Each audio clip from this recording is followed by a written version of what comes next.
मरहबा collection mall, readymade कपड़ों का भरपूर खजाना, jeans pant, T shirt, cargo pant, night pant, बच्चे और बच्चियों के लिए अच्छे खूबसूरत और उम्दा ड्रेस। पता याद रखें, जमुर हाई स्कूल मेन रोड, जैतून हजीन मस्जिद के पास। आज के इस इजलास के सदर साहब स्टेज पर बैठे हुए आसिफ शेख रशीद साहब और स्टेज पर बाकी सभी सरपरस्त हजरात और हमारे सभी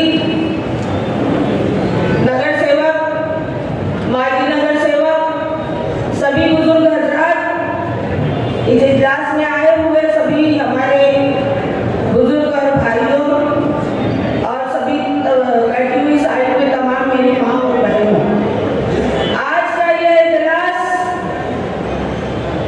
मिशन असेंबली की शुरुआत हुए जाती है।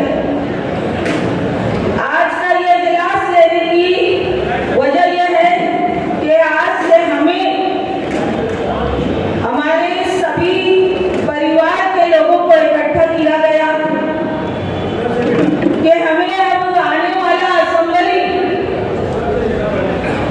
में हमें किस तरीके से काम करना है और हमें असेंबली को कामयाब किस तरीके से करना है, इस ताल्लुक से आज यह इजलास यहाँ पर रखा गया है।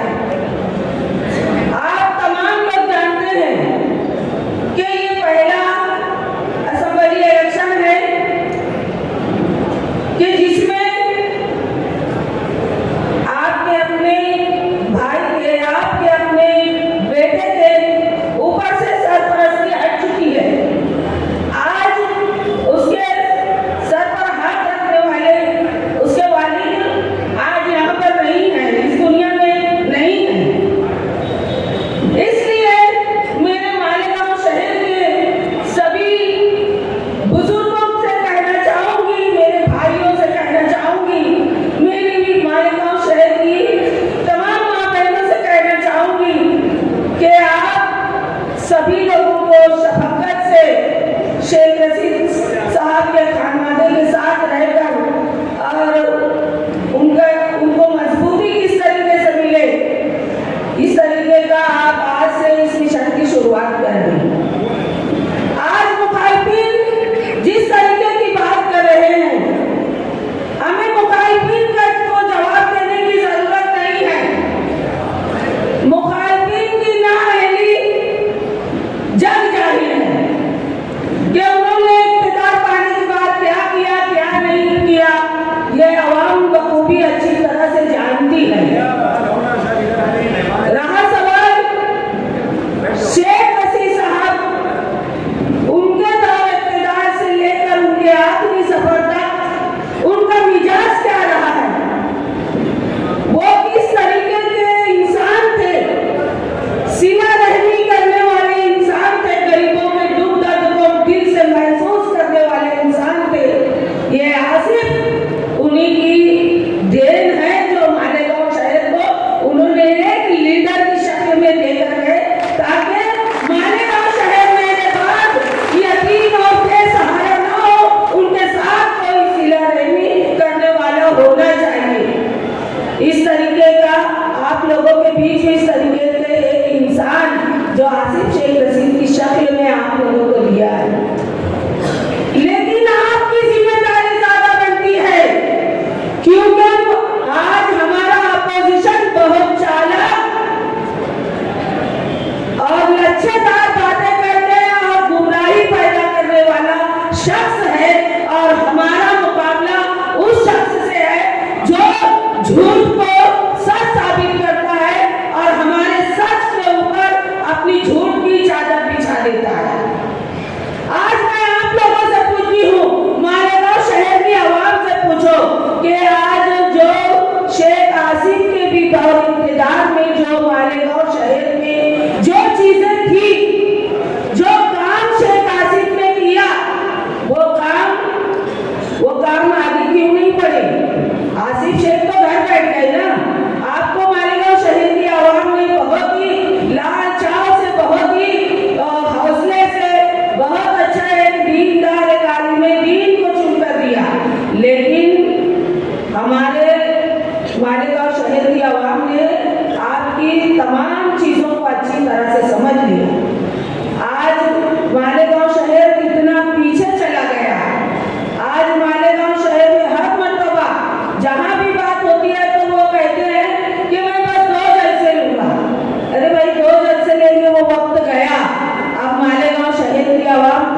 देखती है। मालेगांव शहर की आवाम ने अच्छे और बुरे की तमीज है। बच्चा बच्चा भी हमारे शहर का बताता है कि ये चीज है जो आसिफ शेख के इक़्तिदार में थी, ये शेख रशीद के इक़्तिदार में ये चीजें हुई। अब हमारे कामों को आप अपना नाम देते हो, किसी के भी बच्चे को अपना नाम दे दिया जाए तो क्या इसको लोग कबूल कर लेंगे? बस ये बात हमारे मालेगांव शहर की आवाम को समझना है। आज सबका एक साथ होना, ये बात आप लोगों को यहाँ पर ये अहद करना है।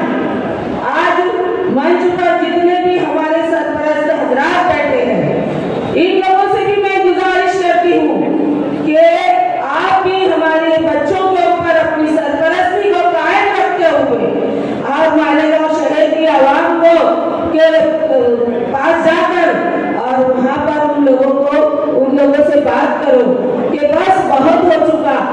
और सबसे बड़ी बात तो ये है, हमारे शहर की आवाम को बताओ कि हमारे मालेगांव शहर में नहीं, हमारे तो दीन का बहुत बड़ा नुकसान हुआ। आज हमने तालिब दीन को खो दिया, ये हमारा बड़ा नुकसान है कि आज हमारे तालिब दीन जिसको हमने एमएलए बनाया, हमारे शहर की बागडोर थी, आज वो हमारे मालेगांव शहर में कोई तरक्की और कोई कामयाबी की तरफ हमारे शहर को नहीं लेकर गया। तो हमें असेंबली मिशन जो हमारा स्टार्ट हुआ जाता है, मैं मेरे शहर की माँ बहनों से, बुजुर्गों से, मेरे शहर की आवाम से ये कहना चाहूंगी, खास करके मेरे भाइयों से, मेरे नौजवान बच्चों से कहना चाहूंगी कि अब यहाँ से एक ही काम करो कि फिर से हमें आसिफ शेख के हाथों को किस तरीके से मजबूत करना है।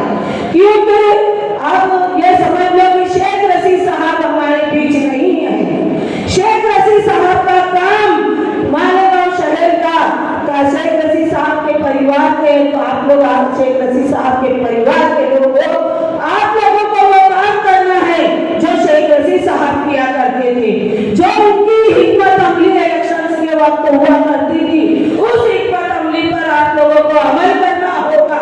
और आप लोगों को असेंबली किस तरह से असेंबली में हमारे आसिफ शेख की कामयाबी हो और मालेगांव शहर हमारा किस तरीके से कामयाबी की तरफ गामजन हो, ये काम आप लोगों को करना होगा।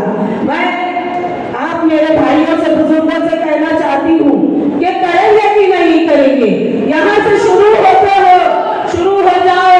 देखिए आज शेख रशीद साहब हमारे बीच नहीं है, लेकिन उनके कामों को आप लोगों को आगे बढ़ाना है। और हर हाल में मिशन असेंबली हमको बड़ी ताकत से लड़ना होगा, क्योंकि हमारे सामने वो बहरिया है कि जिससे हम सबको एक एक फर्द को मुकाबला करना है। और उस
को आसिफ शेख की तेजी से डर लग रहा है। तो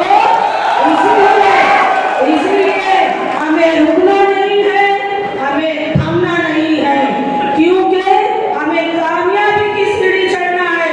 और इंशाअल्लाह ये एक माँ का दिल कहता है कि इस मर्तबा हम जरूर कामयाब होंगे। चाहे हम और शेख रशीद साहब की दुआएं हमारे साथ है। जिस दिन हमारा रिजल्ट लगेगा, हम सब शेख रशीद के ये सब तमाम परिवार के लोग, आप लोग रिजल्ट के बाद, कामयाबी के बाद शेख रशीद साहब को जाकर मिलेंगे और खराज अकीदत पेश करना और कहना उनसे कि शायद आपने जो हमें काम अधूरा छोड़ कर गए थे, हमने पूरा किया। बोलेंगे कि नहीं? आप लोग बोलेंगे कि नहीं? आप लोगों को कहना है कि जो काम आपने अधूरा छोड़ा था, हमने पूरा किया। तो इसलिए ये आज का तो स्टार्ट है, इजलास है। अभी हम कई मीटिंग करेंगे, हमारे अपने लोगों के कई जलसे मालेगांव शहर में हुए कि जमीनी जंग की जो मैंने बात कही है, इसलिए हर एक फर्द अपना जिम्मेदार है कि वह सुबह उठे तो सुबह से लेकर शाम तक लोगों तक अपने आसिफ शेख के कामों को उजागर करे। उसके जो इखलाक है, उस अखलाक की उसकी गवाही दे कि जो लोग आसिफ शेख को पूरा शहर जानता है, शेख रशीद साहब के बच्चों को, लेकिन आप लोगों को उनके कामों को उजागर करना है। उन्होंने क्या किया, क्या नहीं किया, ये तमाम बातें, और खास करके माँ बहनों तक जाए, माँ बहनों को भी समझाए कि इस मर्तबा हमको गुमराह नहीं होना है, हमको किसी के बहकावे में नहीं आना है, हमको हर हाल में, हर कीमत पर असेंबली हमको जीतना है। और बड़ी कामयाबी के साथ हमारी जीत की वोट लीड इतनी होनी चाहिए कि अपोजिशन इस मर्तबा मुंह में उंगली दबाता रह जाए। ऐसा करोगे कि नहीं? आज वादा करो, आसिफ शेख की मां से वादा करो, शेख रशीद साहब के अधूरे कामों को आगे बढ़ाना है आप लोगों को, और उस काम को आगे बढ़ाकर मिशन असेंबली को कामयाब करना है। ये वक्त की बहुत कमी है, कई लोगों का सरकार है, और अभी आप तमाम लोगों को अपने महबूब लीडर आसिफ शेख को भी सुनना है। इंशाअल्लाह आगे मिलेंगे और आगे बहुत सारी बातें करेंगे। आप तमाम लोगों के शुक्रिया के साथ मैं अपनी बात खत्म करती हूँ। अल्लाह हाफिज़, अस्सलाम वालेकुम।